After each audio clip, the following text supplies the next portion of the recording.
how to check the size of your Canva design. So hey everyone, welcome back to the channel. So in this video I'm going to show you how you can check your size of your Canva design.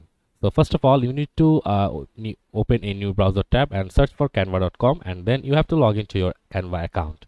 And after logging into your Canva account, you just have to select a project. I'll choose this one, and after choosing the project, I just have to select the project.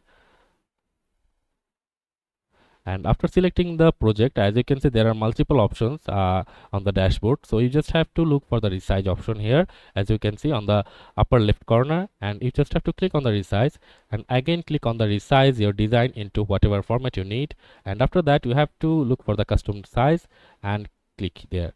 And after clicking there, you can see a default size is here. The width is 1280 and the height is 800 and unit is px, and this is the size, actual size of your design from here. So you can check it from here. You can also edit and change the size of your design. So that's it for this video. See you on the next one, guys.